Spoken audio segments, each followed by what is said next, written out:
When emergency first responders were overwhelmed by Los Angeles County's most destructive fire yet, a band of surfers, along with their neighbors and friends, stepped up to defend their home turf in Malibu. Their devotion to home drove them to show up for their community during the fire and for years afterward. And now, a model they call the Community Brigade program could change everything, leading to more lives and more homes saved during the increasing wildfires across not just California, but the world. Join reporter Adriana Cargill from KCRW, NPR's All Things Considered, Crooked Media, and more, as she investigates a wildfire story that is not depressing, but is, in fact, a clear hope for the future. Listen now to Sandcastles, an award-winning podcast about home, how we create it, and why we fight so hard for it.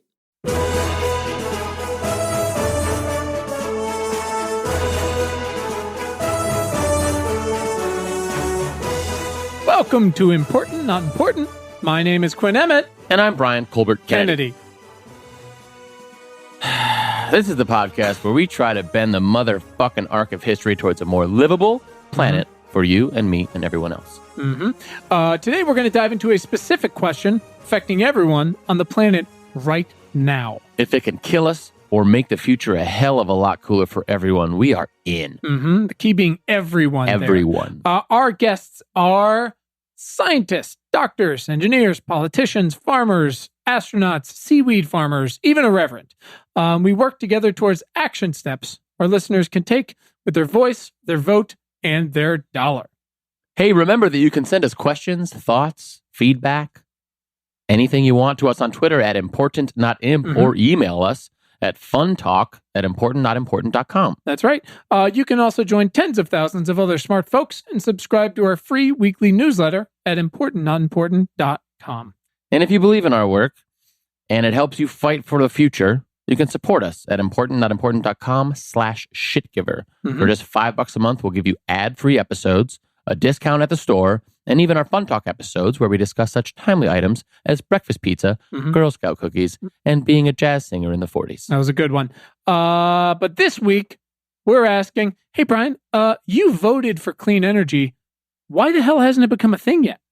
And our guest, Dr. Leah Stokes. She's the most amazing fireball of action-oriented positivity combined with hard-hitting policy know-how that maybe we've ever encountered. She's everything. She is.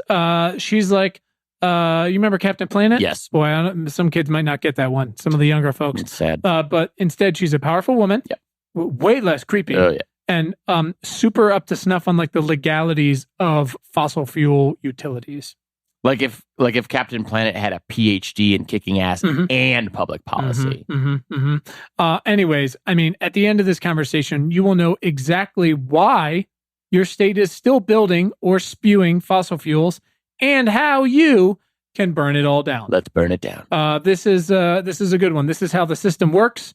Kind of like institutionalized racism. It was designed this way, and now we got to break it on down. Yep. Pretty pumped. It's up to us. Let's do it. Our guest today is Dr. Leah Stokes. That's how you pronounce it. And together we're asking, folks, you voted for clean energy, so why the hell hasn't it happened? It's a great question. Dr. Stokes, welcome. Thank you so much for having me on. Sure. Thanks for taking the time. We are thrilled to have you. Surprised you haven't left yet. One of your 4 podcasts this week. Right. But should we refer to you as doctor? No, of course not. Please call me Leah. All right. Well, but you are a doctor. Not a medical doctor. I think those are a little more in demand right now with the coronavirus. They might need you. Just hold on to your pants. We'll see. Leah, could you please tell everybody real quick just who you are and what you do? Sure. So I'm an assistant professor at the University of California, Santa Barbara, and I work on energy policy and politics with a particular focus on climate change. I've been doing climate change research for 15 years now, which is shocking to me and everyone else. And I got my PhD at MIT, and I worked on how do we build renewable energy faster and get more people to accept it, and help fight against fossil fuel companies and electric utilities who are slowing down the clean energy transition. And that's still where a lot of my work focuses today. Wow. Brian, you got one of those, what was it called? PhD from MIT, I believe? Yes. I think you have all those letters. Yes, all of the letters. They might be in a different order, though. Yeah, don't ask me what order. It's fine. Fine. That sounds really wonderful and necessary, and like a fight you'll be fighting forever, probably. Yeah, good luck. Yeah, it's my life's work, climate change. That's the downside. And the upside is it's my life's work, so I know what I'll be doing for the next couple decades. My goodness. Thank you so much for doing that. So what we're going to do is provide some context for our topic today, our question today, and then we will get into some action-oriented questions that we can all ask to get to the heart of why we should give a shit about you and all of your years that you've already worked on this and will continue to work on this. 50 years. All of the years. If that sounds great. Sounds great. Let's do it. Awesome. So Leah, we like to start with one important question to really set the tone for things, as if we haven't gotten there already. Instead of saying, tell us your entire life story, as fascinating as I'm probably sure that is, we like to ask Dr. Stokes, why are you vital to the survival of the species? Oh, wow. I guess I need to get a bigger ego for that one. Be bold. Come on.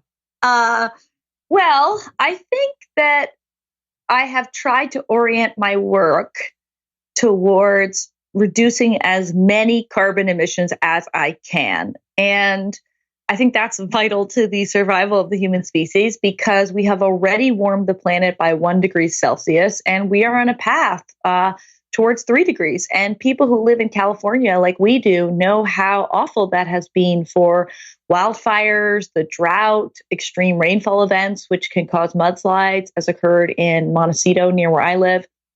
But you don't just have to live in California to know that carbon emissions are bad. You can live in Australia or Greece or Siberia or really any corner of the world which has experienced wildfires, extreme temperatures, crop failure, droughts. I mean, climate change is at our doorstep already. And I think that it is the work of all of us to try to turn the tide on that. So I orient most of my life to trying to make as big of an impact as I can on reducing carbon emissions. And I think that is the life's work of all of us right now.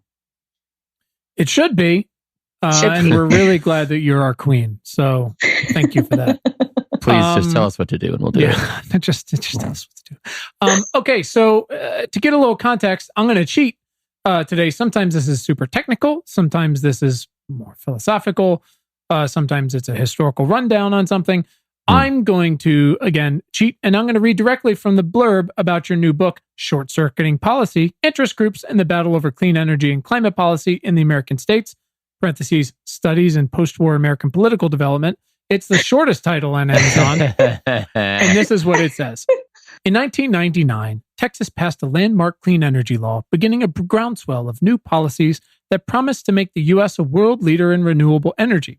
As Leah Stokes shows in Short-Circuiting Policy, however, that policy did not lead to momentum in Texas, which failed to implement its solar laws or clean up its electricity system. Examining clean energy laws in Texas, Kansas, Arizona, and Ohio over a 30-year time frame, Stokes argues that organized combat between advocate and opponent interest groups is central to explaining why states are not on track to address the climate crisis, which feels like a complete understatement. She tells the political history of our energy institutions, explaining how fossil fuel companies and electric utilities have promoted climate denial and delay. Stokes further explains the limits of policy feedback theory, can't wait to find out what that is, showing the ways that interest groups drive retrenchment through lobbying, public opinion, political parties, and the courts. More than a history of renewable energy policy in modern America, Short-Circuiting Policy offers a bold new argument about how the policy process works and why seeming victories can turn into losses when the opposition has enough resources to roll back laws. I can't imagine a more important investigative piece at this moment, as January 2021 is our first and maybe last great chance to affect the climate crisis, to provide millions of green jobs, to help frontline minorities who are already and always the first to suffer, to help farmers and our soil and the ocean, so much more. But in the meantime, so many localities and cities and states, like the blurb hinted to, are attempting to, or its people are attempting to do the work to fight back. But it seems like a lot of time that's not translating to much of anything. So examining why and how the system hasn't worked up to this point feels pretty essential. If we're going to use all this energy to get people to call their Congress people to donate money, and of course to get them to vote. So with that, we can focus on our question this week, which is, you voted for clean energy. Why the hell hasn't happened? Leah, I'm looking at the bio on your website. And then again, I'm generally trying to figure out if among all your degrees, you've got the entire alphabet covered here. I honestly don't know what some of these things are, but I do have I have a lot of questions. As much as, like we said, we usually look forward and not backwards, I'm increasingly curious as we talk to so many of the world's smartest folks, many of whom are women and or people of color. I'm curious, not necessarily how they got to where they are. And like you said, you've made this your life's work and what they're working on, but why? So Leah, take me back just a little bit. Why did you move from Canada to America? Are you lost? Is everything all right? Is there, did they kick you out? Are you okay? I really love the United States. Funny enough, I'm an immigrant, which many people don't realize, but it is true. And I'm proud to be one. And I really love this country. I chose this country. And I love Canada too, don't get me wrong. But I think that the United States is the engine globally for innovation. And I felt that if I came to this country, I could make a bigger impact on the world than if I stayed in Canada, even though I love Canada and my family is there. Because, this is the place where ideas come from, where technologies come from, where policy is innovative. We can make changes in this country that will ripple out across the entire planet. And I really want to be part of making those changes. So I'm really hopeful that the United States still has the opportunity to be the world leader on the climate crisis. And we are just one good presidential election away from making that happen. So I guess, like many other immigrants, I'm kind of patriotic in my own way. I really like the United States. The optimism is laudable. Wow. Is laudable. I hope so too. And right, that's the thing about 2021 here is it's like, and this is the crushing thing about the Warren debacles we just discussed. It's like, it is so within our grasp to do like enormous things if we can just get one election correct. I do want to ask those more serious question. I mean, we don't really do serious ones, but why did you decide to focus so specifically on the discrepancies between voter behavior and how that's not usually turned into actual policy, and so the world is ending? What got you to that? Is there further? I guess is there like a specific relationship or moment you can point to that was a catalyst to get you where you are today? Well, I just keep seeing from public opinion research, which I've done myself and many of my colleagues have done too. I just keep seeing how much people want action on climate change. And that's not surprising. Nobody really wants to hand a damaged planet to their children or their grandchildren or their friends. It's not something that we want to do, and yet we appear to be driving off a cliff. And so I keep asking myself, why is that? I mean, it's not as if rich and powerful people live on a parallel planet where they're not going to be affected by the climate crisis. They are going to be and are already being affected. And so I get very puzzled as to why we are not making more progress. And so I have oriented my research towards answering that question. And a few answers have come up. First, there are powerful companies, electric utilities and fossil fuel companies that profit off of fossil fuel extraction and combustion. They make money by burning coal at coal plants, by extracting oil and gas. And were we to pass climate policy, they understood starting in the 1980s that it would dramatically affect their profits. And so they waged a climate denial campaign for many decades. This has been documented by Naomi Oreskes, a Harvard historian, through her book with Eric Conway called Merchants of Doubt, and many other people's research. And it's also a big part of my book, which you talked about, Short-Circuiting Policy, which I just discovered is going to be an audiobook, which I'm really excited about. Cool. Hold on. Who's reading it? Is it you? I don't know. I only heard yesterday, but probably not me. I mean, I would be amazing. Let's be real. Let my ego come out for that. For sure. But I don't think it'll be me. So anyway, so you will be able to listen to my book for those audio files out there. My kids are going to love that in the minivan. It's still going to be a little wonky, but it'll be at least audio delivered. So, the climate denial campaign has been hugely successful. I mean, this is something like, we don't know how much money's been spent, but let's say a lower estimate might be $10 to $15 billion over the last few decades. Well, that amount of money has bought these companies decades of delay and, trillions of dollars probably in revenues and profits. So, it pays them to slow down climate action and to hold the rest of the planet hostage to their business model. That's a really destructive thing, but the unfortunate fact is that they also have the ears of politicians. And I've shown that in my work in, for example, Texas, something I cover in my book. A lot of people talk about how Texas is this clean energy leader, but the fact is it only gets a quarter of its electricity today from clean energy sources. And by contrast, California gets half of its electricity from clean energy sources. So it's way behind what other states are doing. And that is because Texas has a legislature that only meets every other year and only meets for 6 months every other year. And people might say, boy, I thought Virginia was bad. Holy shit. I didn't know that.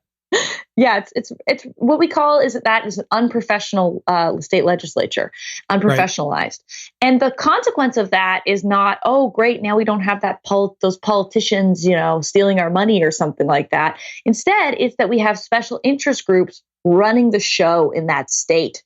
When you talk to people in Texas about the way laws get passed, a lot of what happens is that lobbyists set up shop in people's offices and help write the bills. And it's not surprising that they help write the bills to eliminate clean energy requirements and to boost oil and gas revenue and profits.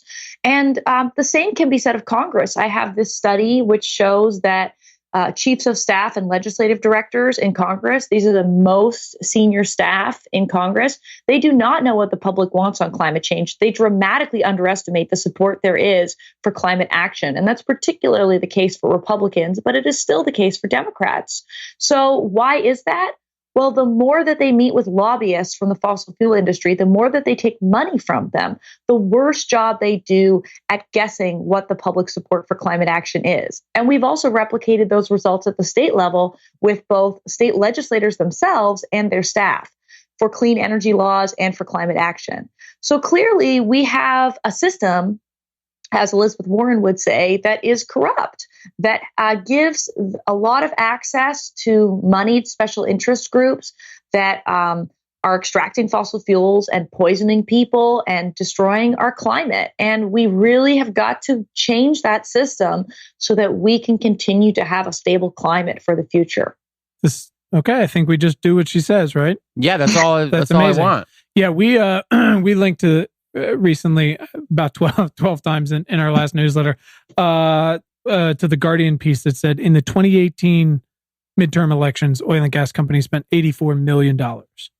Yep. And that's a drop in the bucket in terms of the amount of money they're spending in all kinds of races, in ballot initiatives. They're creating fake astroturfing campaigns. And it's not just fossil fuel companies, it's also electric utilities. There's a crazy story out of New Orleans. I don't know if you've heard it, but a company named Entergy literally paid actors to show up to a city council meeting, which was deciding whether or not to build a natural gas plant, a fossil gas plant.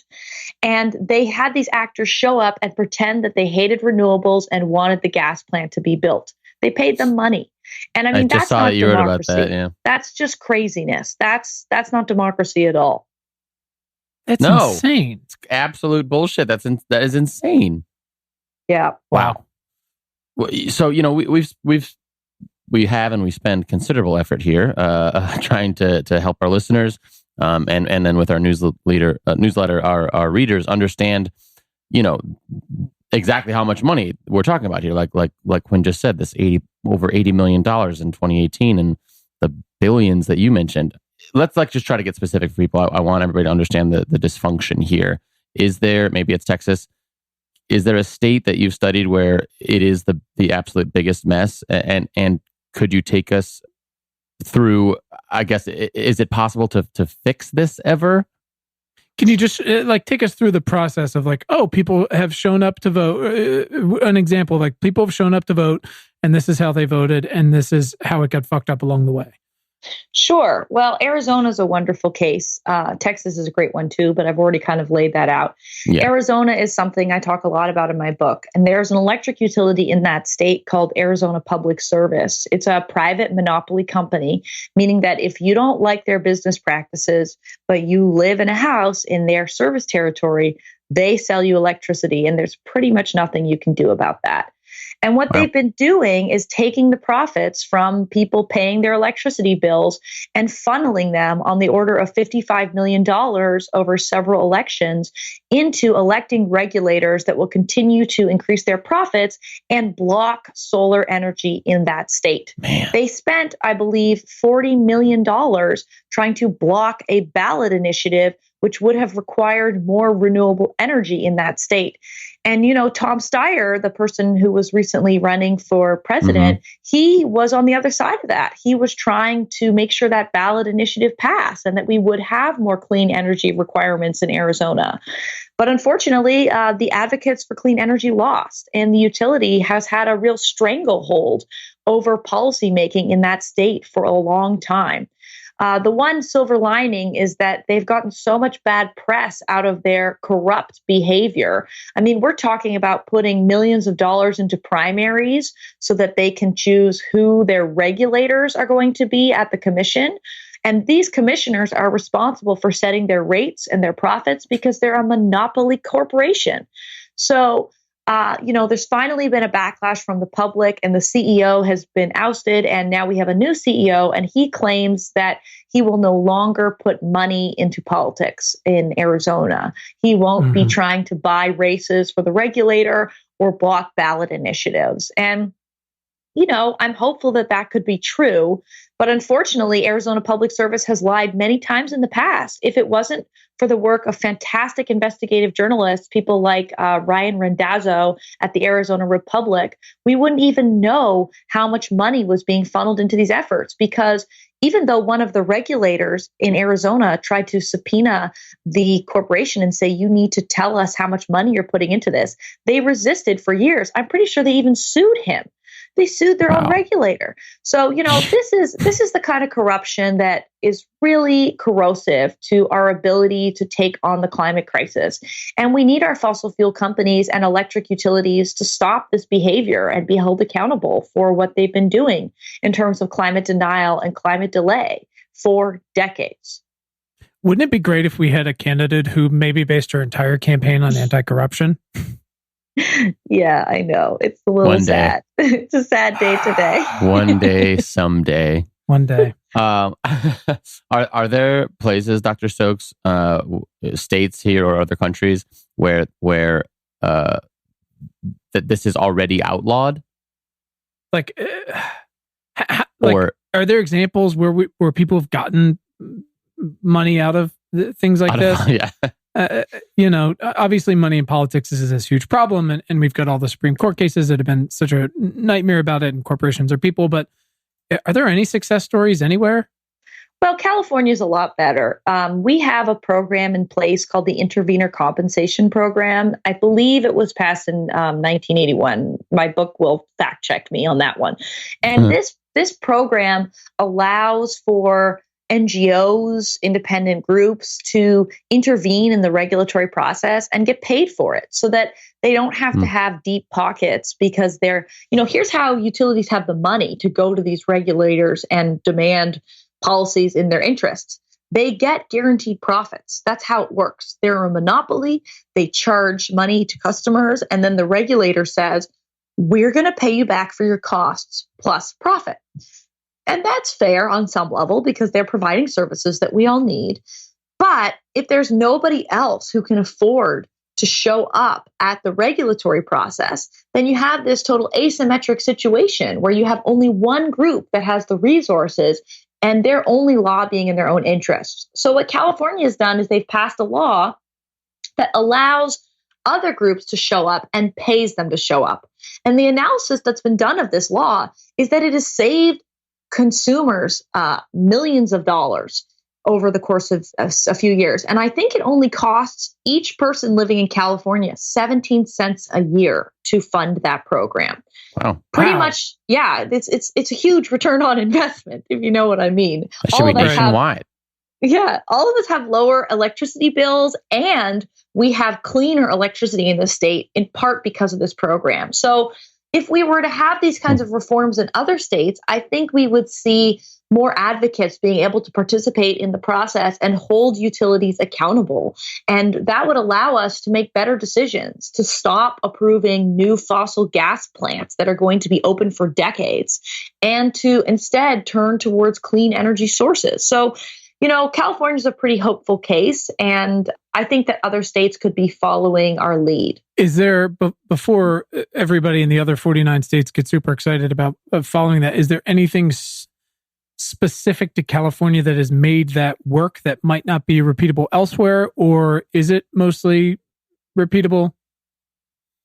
Well, California, the intervenor compensation program is a really key part of that story. Because there are advocates who I know and have interviewed who have just been able to show up for these battles at the regulatory body and the legislature year after year to fight for the clean energy that we all need, because they're funded and they don't have to apply for some grant or, worry about is the philanthropist going to stop funding climate change next year. They can get a guaranteed source of money. I mean, they have to apply for it, but then they can be paid back for their costs. And so I think that is a model that other states can follow, and it can make a really big difference for other places. So I don't know if I've ever heard of a program like this. No, nobody talks about it. It's a very weird, wonky thing that I talk about in my book. And it only exists in, I believe, California and a couple other states, and Hawaii tried to pass it a few years ago, but they didn't. And I think this is a kind of small tweak that a lot of states could be making that would start to make the playing field more even, where we could have people speaking in the public interest, speaking up for climate change, and being funded to do it year after year. That's exactly what we need to start making progress. I think I'm from Virginia, which is why I'm so keen on it. And also it's such a relief and so exciting to see everything that they're doing now. Also as a not professionalized legislature, which is obnoxious, but hopefully they'll be able to fix that as well. But I think about, their deals with a utility called Dominion Power, which are just they're basically just monsters. Yep. And how something like a policy like that just could change everything in that state. That's really fascinating. Yeah, there are no silver bullets in this world, unfortunately. Sure. But to me, that's a kind of change that can help fund groups that we want to have more stable funding. And for those listeners who are really interested in understanding how bad utilities can be, I would really recommend checking out the work of an organization that I adore called the Energy and Policy Institute. This is a kind of group of ragtag people who work across the country, and they dig up the dirt on these utilities and they try to make it public and get it in the New York Times and in the newspapers of the day. And they're holding these utilities' feet to the fire. And we're starting to see some progress through the works of groups like that. For example, in Colorado, there is a rural electric co-op called Tri-State, which is very dirty, maintains a lot of coal plants. And in the last couple of months, they've announced that they're going to start retiring their coal fleet. And that's in part because of activists putting pressure on them and, highlighting that these plants that they're operating are dirty. And not only are they polluting the climate and the air and poisoning people's lungs, they're also not economic. Believe it or not, a huge amount of the coal plants that are operating today are losing money, and they're only staying open because the companies who own them have debt in them. Right. They need to pay off that debt. And so their goal is to keep the plants open as long as possible so that they can continue to make revenue and pay down that debt. And they in part have debt because they made terrible decisions, when there were regulations coming down the pipe federally, things like the mercury rule, they faced a choice, electric utilities. They could either shut down these plants and clean up the air and find better ways to produce electricity, or they could sink more money into them and retrofit them and have debt on them and keep them operating. And a lot of utilities made that choice. And that means that these plants, they're not operating to help anybody out. They're not helping out consumers. They're not providing cheap electricity. They're not helping out people on the planet because they're poisoning the air and destabilizing the climate. The only thing that these plants are helping out is these utilities' bottom line. So we've got to have campaigns to shut down coal plants all across the Southeast and in places like Colorado. I mean, there's just so many uneconomic coal plants. And the first goal has got to be, let's shut these things down.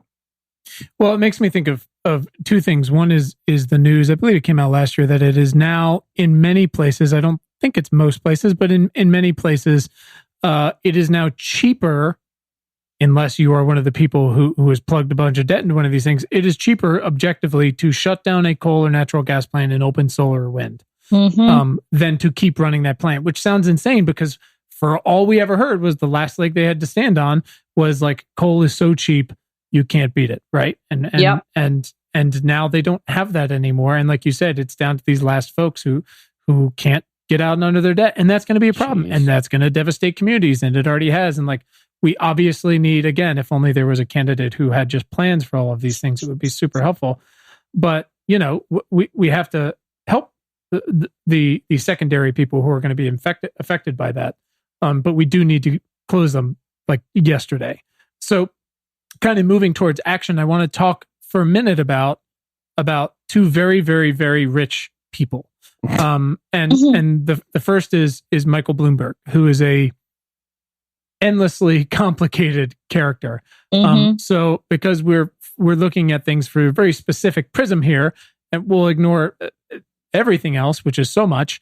And even his just environmental record alone is complicated, right? Because he's credited by a lot of folks, rightfully, for throwing like fucking Scrooge McDuck level money at the Beyond Coal campaign, right? And helping close hundreds of plants. We can have a separate conversation about how he also funded campaigns for people who then voted for fossil fuels, which is just kind of complicates the whole thing. But the problem was after Beyond Coal, we built a fuck ton of gas, right? So again, complicated. You have talked a bit publicly, like we talked about. You're in every article, I believe, even stuff that's not climate change. I feel like I read about, tigers. No matter what you're reading, they're asking for Leah Stokes quote. And I'm like, that's not even appropriate at this point. Search for Stokes. Anyways, you've talked about how you feel Jeff Bezos could most effectively spend his $10 billion climate stash that he's throwing out there. Obviously, when you look at the full plan of an Elizabeth Warren or Bernie Sanders, or even, Joe Biden, right? The $10 billion is a drop in the bucket compared to the trillions we need to overhaul everything, and overhaul everything we know about energy and how we use it. But it compared to what's being spent right now, it could be a huge kick in the ass, right? So, where would you most effectively spend $10 billion? Go. Yeah. Well, I think that, Michael Bloomberg's out of the race as of yesterday. God, it all just changes so fast in the last couple of days. Yeah, it's wild. It's been a crazy week. Anyway. Yes, it has. So I think we can all go back to not hating him quite as much as unfortunately he was loathed for the last few weeks. Perhaps for justifiable reasons, but at least on the climate front, Bloomberg is not the enemy. He has put, I think, upwards of $80 million into the Beyond Coal campaign at Sierra Club. And that campaign has helped in these kinds of regulatory battles that we've been talking about to make sure that a group like Sierra Club is well resourced and can show up to the battles and go to the regulatory proceedings and say, hey, you don't need to keep that coal plant open.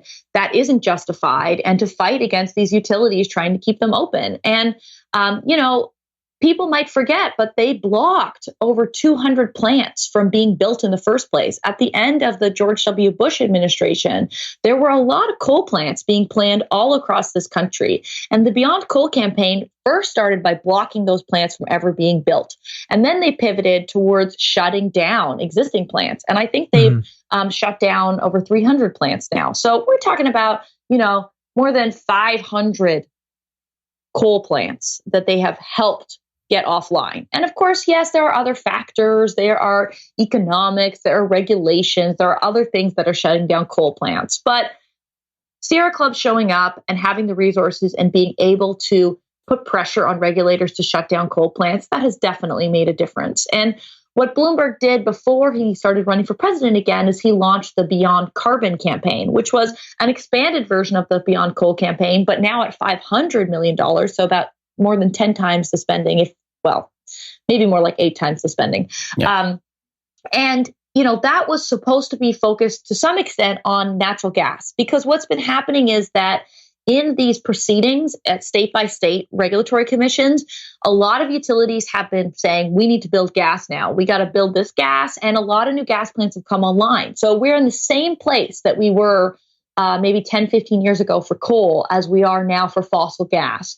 And we need a campaign to block those plants from opening. So I think that work that Bloomberg is going to fund is really important and high leverage. And I could see Bezos doing the same kind of thing.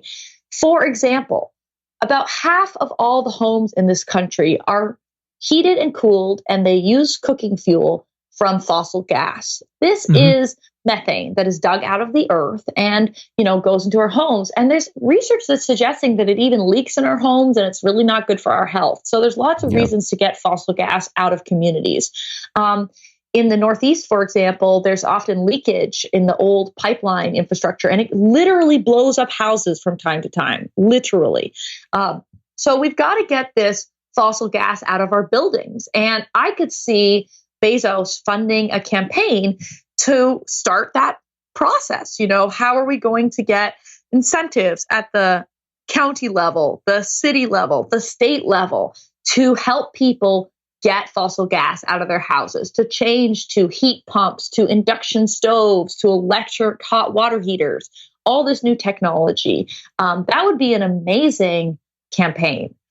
We could also see him, try to fund grassroots groups that are putting pressure on our federal government to make sure that we can get Democrats elected to the Senate. And as of yesterday, one good news is that it seems like the Democrats do have a shot of flipping the Senate, actually. So one thing that Tom Steyer has done a lot with his money is he's started an organization called NextGen, and it has funded groups with ballot initiatives, people running in campaigns to try to get climate champions elected. And I have heard some rumblings that Jay Inslee's team may be working on things like that too going forward. So funding for Jay Inslee's former people would be brilliant, because I cannot think of smarter policy people who have really, these guys wrote more than 200 pages of documents on how to transition the economy. And so, what if we funded some of their ideas as campaigns and started to, for example, try to retrofit homes to get more energy efficiency, to get fossil gas out of that? Here's my real dream. Do you know who Chip and Joanna Gaines are? Do you know who those people are? Yes, I definitely know who they are. They're building like a city, aren't they? It's incredible. Yeah, they're like the Oprah Winfrey of home renovations, okay? Right. Oh, those, yeah. So here's my dream. I dream that those two, I think they have 5 kids. And in January, they were quoted in the media saying that they really care about, protecting the planet for their kids and they want to do something good. Well, here is what Chip and Joanna Gaines could do. They could start making getting gas out of homes a really cool thing to do. They could be, marketing induction stoves, talking about heat pumps, talking about energy efficiency retrofits for houses. They could make this cool for everyday Americans. And the nice thing is they're from Texas and, they're not lefties, so to speak. So they would be wonderful messengers in terms of, creating a big campaign. So Bezos funding Chip and Joanna Gaines to sell induction stoves to America, that's one of my dreams for how this money could be used. Nice. And this is kind of, maybe this sounds weird to people, but the fact is we've got to change a lot of infrastructure in this country. And some of it is at the plant scale, like coal plants and shutting them down. And that's something we should work on. But others of it is in people's backyards. It's in their own houses. And we've got to get rid of fossil fuels everywhere in the economy. Mm-hmm. So there's a lot of work to do. And I'm really happy with Bezos' decision to give this money. I know some people have been critical, but to me, this is exactly what we need so that we can scale up ideas and campaigns and start getting leverage on removing fossil fuels everywhere that they exist. Important follow-up question. If Chip and Joanna Gaines hear about this and Jeff Bezos hears about this, and because you're in every article, and they find out, oh my gosh, Dr. Leah Stokes up in Santa Barbara, this was her idea. And they say, Dr. Stokes, in exchange for this idea, we will renovate one part of your house. Which part of your house would you do? So here's the dirty secret of Dr. Leah Stokes' house. I focus so much on climate change. I mean, I work 7 days a week. I have a full-time assistant. Like, I have kind of run my health into the ground a little bit over the last 12 months because I just feel like this is the moment I have to do everything I can do. And what people may not know is that my husband also works on climate change full-time. So that's our gig. So our house is half renovated. We have had a hole in the wall for about 4 years now. We are not focused on solving the problem of making our house look nicer. We are focused on solving the problem of the climate crisis. But the number one thing I really want to do, if and when I get the time to do it, is to get gas out of my home. That is something that I'm really passionate about. And I've been telling a lot of other people to do it. And I'm hopeful that some of your listeners might get inspired to do it too. But that is on the top of my renovation list, getting a gas-free home. No, the hole in the wall one time. So we took these upper cabinets off. And I don't know if you know, when you take cabinets down, we then gave them away for free to somebody else. So they were recycled. Anyway. Wonderful. We took them down, and afterwards you'll see that it's not painted behind the cabinets. There's just some weird, it looks bad. And we've had that in our kitchen for 4 years. And one of our friends came over and they said, "Oh, is this abstract art on your walls?" And we said, "No, that's called half-done renovations." Yeah. You got to say yes to that question. I could use Chip and Joanna Gaines in my life, but I only want them if they're going to do it in this eco-friendly, deep decarbonization kind of way. Because one of the only changes I've made to my home, if you must know, is I put in these things called Indo window inserts. This is an American company, and they allow you, if you have single pane glass, which many people in California have, to create a custom-sized insert that sits up against that single pane glass in the windowsill. And it's an energy efficiency measure. It blocks the amount of heat coming in the summer and the amount of heat leaving in the winter. And it's been really fantastic. So, my renovations are energy efficiency and deep decarbonization. That's what I'm working on. And I have a good friend up in the Bay Area, actually, who has already retrofitted his home to be fossil fuel free. And I really admire that. So I think that that's where we should be headed. That's the cool new thing in home renovation, right? Making things eco-friendly. Is there a home renovation show? Is there an HGTV show that is that? Because there should be. I know, there really should be, don't you think? That would be genius. Awesome. Somebody in Hollywood should be listening to this podcast and be thinking, let's make an eco home renovation show. Genius. That'd be so awesome. We got nothing else to do, Brian. Come on, let's do it. Oh, that'd be fun. Hey guys, it's Quinn. If you're listening to this, you obviously like podcasts, and you probably like music too. On Spotify, you can listen to all of that in one place for free. You don't even need a premium account. On Spotify, you can follow your favorite podcasts so you never miss an episode. You can download episodes to listen to offline wherever you might be, and you can easily share what you're listening to with your friends via Spotify's integrations with social platforms like Instagram. Spotify has a huge catalog of podcasts on every topic, including the one you're listening to right now. You can just search for Important Not Important on the Spotify app or browse podcasts in the Your Library tab. Very convenient. And of course, you can follow us so you never miss an episode of Important Not Important. Spotify is the world's leading music streaming service, and now it can be your go-to for podcasts too. Your positivity and optimism are incredible. Although clearly there are obstacles. What would you say are the biggest, or what is the biggest obstacle that you run into besides having to live in the States? I think our biggest obstacles are fossil fuel companies and electric utilities. And more recently, there's a new campaign which people can get involved with about the role that banks have played, including Chase Bank and insurance companies like Liberty Mutual have played in funding and bankrolling a lot of fossil fuel infrastructure. So, we've got to get these companies to change their tune. Electric utilities and fossil fuel companies could become allies in this fight. And so far, they have been obstinate. They're putting very little money into the transition. I have heard that ExxonMobil spends more money advertising its algae biofuel campaign than it actually spends on its algae biofuel campaign. I don't know if that's insane. True, but I've heard that. I wouldn't be surprised. We're talking about, tiny slivers of research and development budgets, like 1% that's going towards real deep decarbonization. And so we have got to tell these companies that enough is enough. They have to pivot their infrastructure, they have to pivot their capital, and they have to start investing in deep decarbonization. Otherwise, these companies will not exist anymore. That is what we've got to be clear about. And so one really exciting part of the campaign that's going on right now is called Stop the Money Pipeline. It's been launched, I believe, by former people who worked at 350, and they're targeting Chase Bank in particular. Jane Fonda is part of this campaign.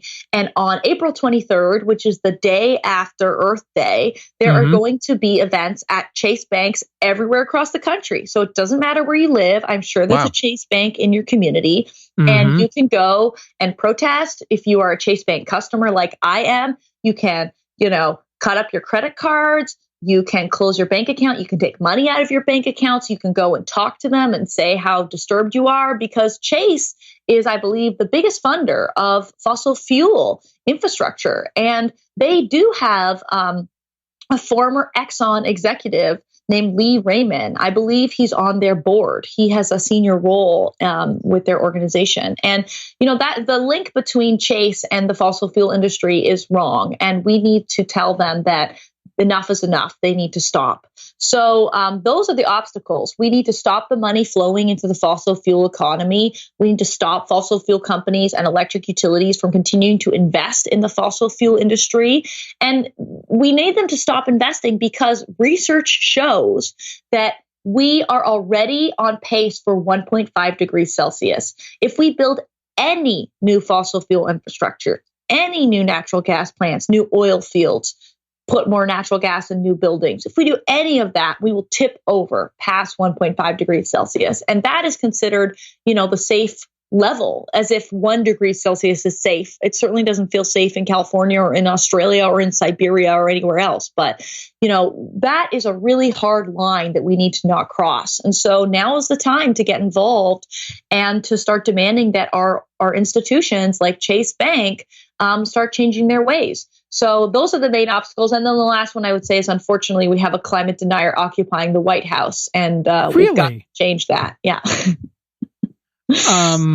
Yeah, that sums it up. That sounds pretty comprehensive. What are the biggest obstacles that you run into in your daily work? Like, what's the shit that drives you crazy that you're constantly pushing up against? Is it just academia or? Well, I think that a lot of people believe that climate change is an individual problem. And they believe that in part because fossil fuel companies like BP have run campaigns for a very long time, popularizing the idea of a carbon footprint calculator. Log on to BP's website and you can figure out how much you specifically are ruining the planet. And I think I started in this movement from an individual behavior change perspective. I was a psychology student and I ran a campaign to try to get people to save energy, to try to get them to take the stairs and turn off their lights, et cetera, and do all these changes that individuals can do. And at the end of that experience, I woke up and I realized that sure, I'd saved maybe 10, 12% of the electricity in those buildings, and I'd maybe empowered a lot of people to think about the climate crisis. but I hadn't moved the needle nearly as much as we needed to, because this is not an individual behavior change problem. It is a policy problem and an institutional problem. If we could transform the behavior of fossil fuel companies and electric utilities, that would go so far into solving this problem. Sure. It's awesome if people want to buy an electric vehicle. I have an electric vehicle. It's awesome if they want to retrofit their homes. I fully support that. But I don't want anybody thinking because they took a plane last week, or because they eat meat, or because they used a plastic straw, that somehow they're not in the climate fight. They are in the fight, and we need everybody in the fight. I don't care how big you think your footprint is, how many children you have, as if you're responsible for your children's footprint. I deeply disagree with that. All of that messaging is divisive, and it doesn't build the big tent that we need. I fully support people being vegan or making choices, riding their bike. I've done those things in my life too. But we have to recognize that we need every single person in this fight so that we can hold our politicians accountable, hold our institutions accountable, change fossil fuel companies and electric utilities, and really get the entire society on a pathway towards deep decarbonization. Because this is not a problem you can solve by yourself. Trust me, if it was, me and many of my friends would have tried to do it already. This is an institutional problem, which means it is a political problem, which means the number one thing people can do is talk about climate change and get involved in an organization to drive political change on this issue. It's not about self-purification. It's about political action. And, Bill McKibben, Katharine Hayhoe, a lot of leaders in our movement have been saying that. And I just want to underline that is very true based on my own research. Yeah, I love it. I mean, it is. Look, I've always believed, and this is more sentimental than practical, that doing little things, whether, obviously buying an EV, or little things like your light bulbs or using less water or whatever it might be, or getting gas out of your homes kind of in the middle, those things make you feel like you have at least, it makes you feel they can be so annoying at times. I mean, buying an EV is less so, but doing some of these other things are so annoying that it almost makes you want to hold the bigger institutions' feet to the fire even more. It's almost like I've got my foot in the game. I'm doing my shit. Like, why aren't you guys? But it is important to know, like, whenever people ask us, like, oh, should I do this? Should I do this? I'm like, just fucking vote. Just start with fucking voting. When like, I'm interested in seeing what California's turnout was for this primary, because the last primary, when everyone was saying how California was the vanguard of the resistance, turnout was 11%. And it's like, I'm so glad that you're using less water during our drought and doing this shit, but 11% is completely fucking unacceptable. And we have to get out there. And look, I'm not saying we got to get to 100. We won't. The national average is, for even presidential elections, is whatever, 50, 51%. And hopefully we can start changing that more with absentee balloting and same day registration and all that stuff.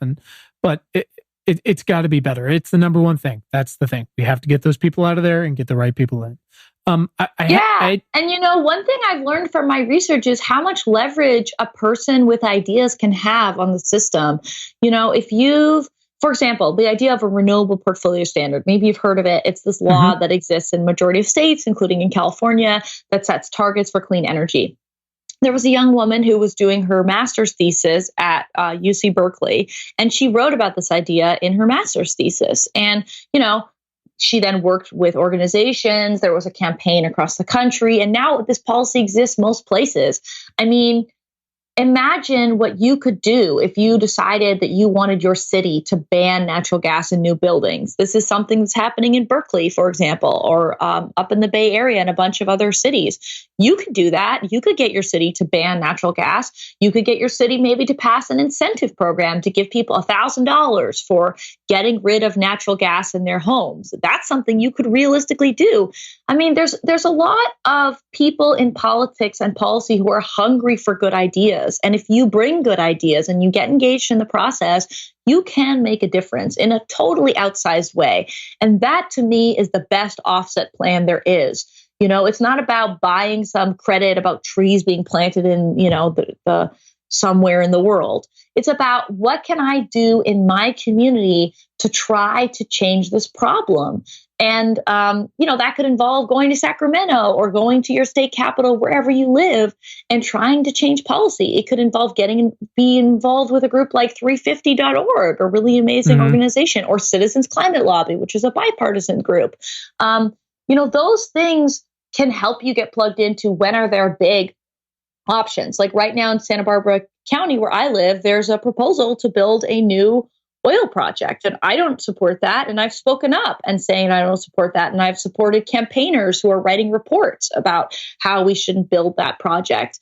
And those kinds of things exist everywhere. So think about what fossil fuels you can get out of your own community, what projects you can block, and how you can support, better, faster deployment of electric vehicles, of solar, of electric hot water heaters, of induction stoves. We can all do things to try to change the infrastructure of our lives. And I think that is really the goal here.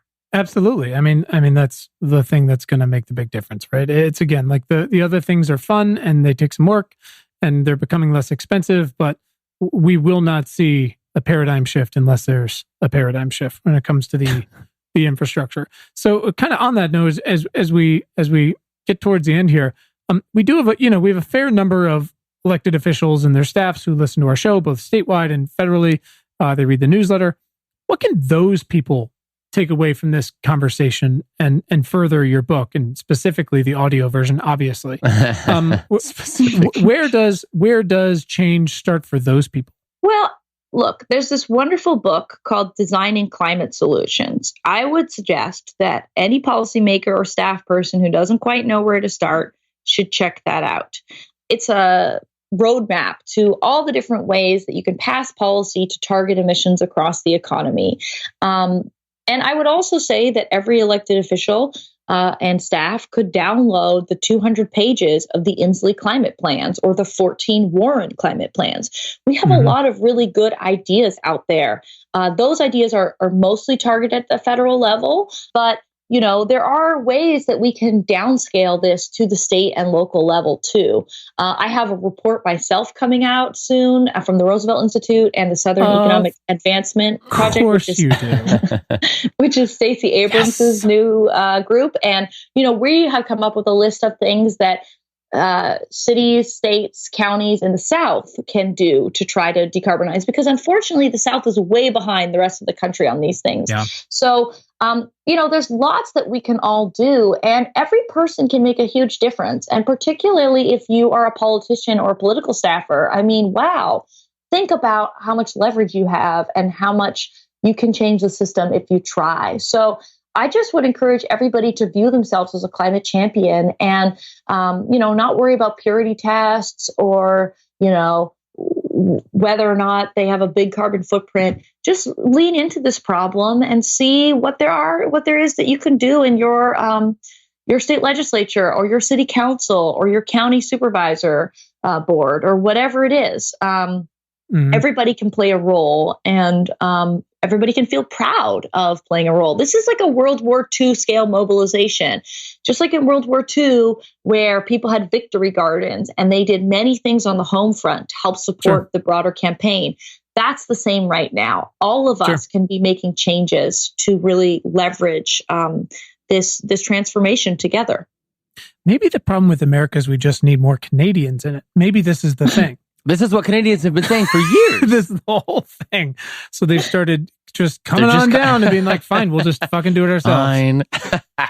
Well, there's a funny story that I have. I actually have a lot of friends in the United States who are Canadian and who are environmental activists and researchers and whatever else. And I kind of call us the secret Canadian environmental mafia, because we are in your midst. You can't quite tell that that's who we are. Oh my God, I love it. We are spreading the environmental gospel across this country. It's like if you have a long enough conversation, you can kind of maybe pick up on it depending on where they're from, but it's not one of those obvious things where you're like, I don't know, maybe they're an agent, but I'm not 100% sure. We're just going to she seems so lovely. Yeah. We'll just keep going. keep on coming down. So we've actually done a really good job, thanks to you, of covering a lot of the action steps that we can all take to get involved in, specifically in this conversation in an outsized way. I don't think anybody we've talked to has really like harped on that so much. That's awesome to hear. Great. Yeah. Let's just sum it up and get specific here. So we always we talk about what we can do with our voice to try to change policy on our local and state levels. What Dr. Stokes are the like very specific and actionable questions that the rest of us should be asking of our representatives? Think of like literally someone's going to type this out and print it and take it into their city council meeting. Well, is there a fossil fuel development in your community? I mentioned that in Santa Barbara County, we do have one. It's called the Cat Canyon Project. If there's a fossil fuel development in your community, go and speak up. For example, Oxnard had a bunch of natural gas plant projects that were proposed, I believe, and people worked in that community to try to block those projects. So, is there a facility being proposed in your area, and what can you do to block it? Is there an existing facility in your area? What can you do to help shut it down faster? And if you don't know where to start on these things, there are campaigns locally. 350.org is an amazing organization. They have campaigns all across this country, little chapters everywhere. So go and join them. If you're not maybe as lefty or you don't want to block projects, you want to think about passing a carbon price nationally. There's a group called the Citizens Climate Lobby that has chapters all across this country and that is working really hard to try to get carbon pricing passed. And so you could join that organization. I would say that blocking things is great. And then if you want to build things, go look at what Berkeley's done. Berkeley has blocked new natural gas hookups in new buildings. And what if you got your city to do the same? You could just get them to adopt exactly what Berkeley had done. Or you could go farther. You could say, we don't want it in new buildings, and we want to have an incentive program for existing buildings. And anybody in our city who gets rid of natural gas will give $100 to as a rebate. Yeah, get a puppy. Puppies are pretty nice. Yeah. Brian's a cat guy. Don't get excited over there. I like puppies too. I'm a cat guy too, actually. Yeah. But I'm an equal opportunity animal lover. So, Okay. So that's something you can do, right? Like, how can you get other community members to get natural gas out of their homes? And you can renovate your own home and get natural gas out of your home. I mean, that's a big thing to do, because let's say you sell your house. So whoever buys it next, there's not going to be fossil fuels running their house anymore. So that's pretty big. We're unfortunately facing a time when electric vehicles adoption might slow down because the federal government has, as usual, abdicated its responsibility and not extended the credit for some of the main manufacturers. So, California still has a tax credit, or I think it's a grant, actually, that rebate. California has financial support for people who buy electric vehicles, which is awesome. And so think about buying an EV if you're able to. That's a big change.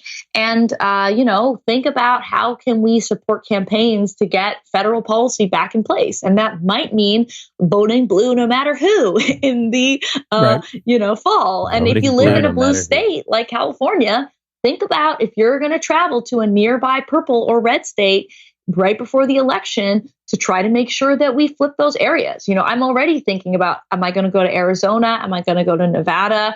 All of us need to be doing everything that we can to make sure that we have a federal government that's going to prioritize these issues, because the federal government is where the money is. So a lot of money can flow down to state and local initiatives if we can just get the White House and ideally flip the Senate too. So those are some of the things that I would say. And, writing to your federal representative is a big deal, because my research shows that they do not know how much public support there is for climate change. So reaching out to your local officials, reaching out to your state representatives, reaching out to your federal senator and representatives, saying, I am a climate voter. This really matters to me. We've got to break through the block that fossil fuel companies and electric utilities have put up, where they've convinced many politicians that nobody cares about this, that this isn't a voting issue. And in the last year, we've started to see polls in the Democratic primary that this is sometimes the number one or number two issue. So we got to make sure that Republicans, Democrats, independents, doesn't matter what their political stripe is, they need to understand that climate change matters to people. So send an email, make a phone call, write a letter, reach out to your representatives to tell them that climate change really matters to you. Because if they start hearing from you, I think that we can start to change their perceptions about how important acting on climate change is. I love it. We're big proponents of, do you know 5calls.org? I do not. Tell me more. They're really great. Again, one of the million of little groups that started after 2016 election, and it's super rad. It's an app on your phone or the website. The app on your phone is so convenient. It's crazy. So you open it up and you put in your zip code, and it automatically populates with all your representatives from the federal level on down, and you pick one of the listed issues that's a current issue that are categorized environmental or gun control, or whatever it is. You click on it, it gives you like a paragraph of context, and then you click the next button, and it literally just gives you a script of what to say, and you push a button, and it calls the number, and if they pick up, then you read the script, and if they don't, you leave a message, and then you when you hang up, it asks you for feedback. Did they pick up? Did you leave a message, or did no one answer? And it's just it couldn't be an easier way to, like you said, they don't know how much people care about policy. You can call in the middle of the night, leave a message. If you're scared, you don't want to talk to somebody, like, it's such an easy way to get involved and do the thing. And I love that. That's brilliant. And, if people send an email or a letter and they write it themselves, I think I'm doing some current research on this topic, so I don't really know. But my hypothesis is that if you kind of write your own message, it doesn't need to be long. It could just be like, I really care about climate change. There's some bills right now, like the Clean Future Act, for example, in Congress. You could say, I really support the Clean Future Act, or actually, crazy enough, there's a bipartisan bill in the Senate in Lisa Murkowski and Joe Manchin's committee right now. Yeah. It's not the perfect bill. I wish it would go farther, but you could write about that bill. You could say, this bill really matters to me. It's really important. We have to act on climate. So writing your own message, this could take you 3 minutes. You don't have to talk to anybody if you're freaked out by doing that. For sure. All of these messages get read. I have talked to many people in congressional offices, and they read them. So don't feel like you're screaming into the void. We've got to change the perceptions. And I would be remiss if I didn't say, once again, that April 22nd is Earth Day. That's the 50th anniversary of Earth Day. So everybody can, go to some kind of party. Whoa, yeah. But the day after Earth Day, which is April 23rd, that is this big campaign day against Chase Bank. So mark your calendars. If you're interested in getting involved, you can go to stopthemoneypipeline.org to get more information. And, think about if you can go to a Chase Bank that day. It doesn't take much. I'm sure a lot of your listeners have a Chase credit card or a Chase account. They're really common. They're the Amazon credit card and the United credit card. I have those cards. I have an account. And so I'm going to get involved. And I would really encourage people to think about, can I do this? Because look, if we can get banks to stop funding this stuff, that would be amazing. Sure. Absolutely. I love it. Brian, you'll be taking some time off from work for us to go stir shit up again. Okay. Get ready. I'll do it. Handing out some stickers, kicking some ass. This is fantastic. And you definitely need to let us know where you're going, because we just want to follow in your wake, I believe. Yes. Whatever the thing is. You're stalkers, right? But in the good way. There's this. But the nicest one. The nicest one. Yeah. Oh, no. We got to wrap this up. Oh, God. One of my favorite pieces that Bill McKibben has written, he's a wonderful writer on climate. He's written this piece in the New York Times. I think it was back in 2014. And it's about like there are bad pictures of me on the internet or something like this. Anyway, he gets stalked, but by like right-wing anti-climate people, and they take pictures of him, with a plastic bag or getting into a cab or, being an evil, person in the world who, of course, uses carbon because the entire world runs on carbon. And I love it because he says hypocrisy is the price of admission to this movement. And so, don't feel like you need to be pure before you get involved, because you will never be pure. And we need everybody involved right now. Yeah. Yeah. I mean, if it wasn't clear, there's no purity going on over here whatsoever. I'm so sorry if that was like a misconception. We do wash our hands. We do wash our Yes, hands. yes, We're very yes. good at that. And we don't We touch must our do this. faces. 20 seconds, please. I mean, I have 3 small children, and it's just constantly just like, oh my God, stop touching your face. Oh my God. Holy cow. Yeah. Uh, Brian, bring it home here. yeah, We gotta Leah, get this lady out. She's got it's so been much so to do. long. We know you're busy. Thank you so much for She's being here 4 more today. podcasts today.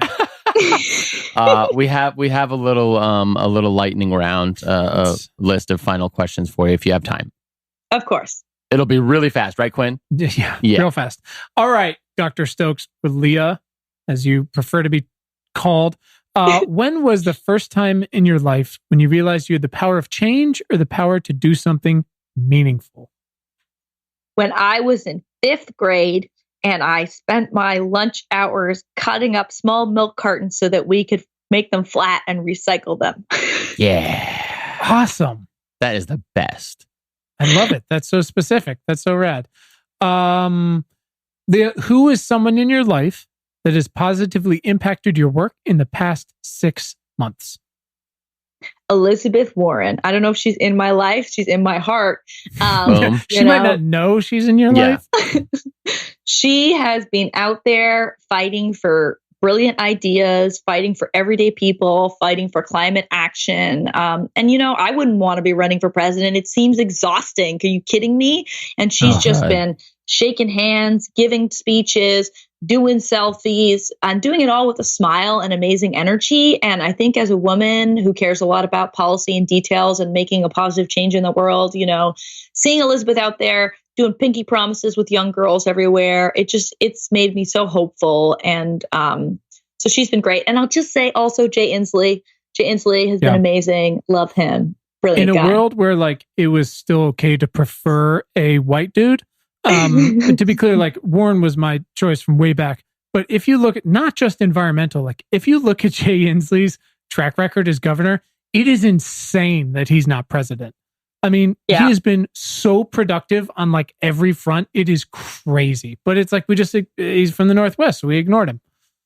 Yeah, and now he's going to take on coronavirus much better than Pence or Trump. What a guy. Oh, yeah. That's amazing. What a guy. I will, we're almost done. I want to leave. I'm not sure if you got to read Senator Warren's sort of exit letter phone call that she I emailed didn't read it today. yet. I Okay, will. so it's amazing, but there's one quote in it which I was like, did she just come up with this on the phone? That's crazy. And I'll read it to you here.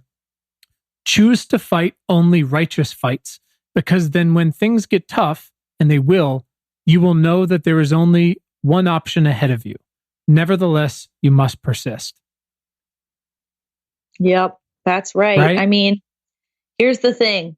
I've given money to a lot of candidates in this race. I've talked to anybody who will talk to me. And I'll tell you, my number one candidate for president is climate action. And it doesn't matter who's on the ballot in November. They're A, better than Trump, definitely. And B, we have to make them into the climate champion we need, because there's no choice. There's no more time. We've procrastinated for decades. And so persistence, positivity, can-do attitude, that's what we all need right now. And so, Elizabeth Warren is a real inspiration on all those fronts. Well, it's a dangerous word to use right now, but your positivity is infectious. Not in the other infectious thing that's going to kill everybody, but in a great way. Yes, I'm not spreading viruses. I'm spreading ideas. It's a good virus. That's right. I know. Leah, what do you do when you feel overwhelmed? What is your self-care? Mm-hmm. Okay. Punching holes in walls. I love a person named Monty Don, who is a British gardener who has a show called Gardener's World. And it's just him in his garden, looking at plants, talking about how to plant stuff. Whoa. So I watch Gardener's World, and then I garden. In fact, during Super Tuesday, rather than watching the TV nonstop, I planted a bunch of dahlias in my garden, which I am very excited about. So gardening and Gardener's World with Monty Don are my stress relievers. Please tell me this is like the Great British Bake Off of gardening. I mean, is this my new thing? I'm so excited. Except without any competition. It's what you might call slow TV. Nothing really happens except plants grow. You learn about different, flowers you could put places. You learn how to grow vegetables. It's like slow TV. There's no competition. I'm so into it. Have you heard of the iNaturalist apps? Yes, I have it on my phone, I'm pretty sure. It helps you identify plants, right? It's so cool. It's like the nerdiest community. And then they have a second one called Seek, which like doesn't save your location, so you don't get that whole issue. But they both do the same thing. They're so fantastic. Yes, very cool. Gardener's World. It's the only good reason to wander around with your phone. Dr. Stokes, if you could send one book to Donald Trump, what book would you choose? It's okay if it's yours. Mm-hmm. Only problem is Donald Trump doesn't read, guys. I know, but you have an audio version coming out. He can listen, or somebody can and read also it to him. Someone can read it to him, or picture books. We've gotten the whole spectrum. We have a whole list of these things.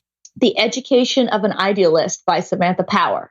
Samantha Power worked in the Obama administration, and she wrote a brilliant book about, it was a memoir of how to actually be an effective person in government. And so I feel like Donald Trump could learn a lot from her about how to care about other human beings, how to do your best in trying situations. And guess what? It even has a whole section on how to deal with the Ebola crisis. So Trump could definitely learn about how to do coronavirus better from Samantha Power's book. It's an awesome book. It's like 600 pages, and it goes by in approximately a minute. It's fantastic. She is amazing. That's another one that I can't wait to see what she does over the next 10 years or so. Mm-hmm. Dr. Stokes, this has been fantastic. Where can our listeners follow you online? Well, unfortunately, they can find me on Twitter. I'm on there far too much. So it's Leah Stokes on Twitter. I have a website, leahstokes.com. And yeah, my book is coming out. It's going to be an ebook, an audiobook, a paperback, a hardback. And theoretically, I'm going on a book tour, but I don't know. That may not happen because of coronavirus. So everything's canceled. When does the book come out? The book comes out on March 18th, which is like a minute from now. And but that's only the shipping date. So, all these, the audiobook probably won't be available for a little longer. And anyway, everything takes time in this world, as you know, including decarbonization. But it's coming out really soon, and I'm really excited. Yeah, very cool. Well, I think this is probably going to come out March 16th. So, wow. Books out in a couple days, folks. Get your orders in. That's so great. That's so crazy. Can't wait. Very excited. Leah, thank you so much. Thank you so much for all of your time today and taking you away from your garden show. We really appreciate the sacrifice you've made. It was no sacrifice at all. I really appreciate how focused on action you guys are. I think that is where we all need to be heading. And with Fridays for Future, with the Fire Drill Fridays, there's lots of ways that people can get involved. And I hope that people will think about April 23rd as a day that they want to get involved too.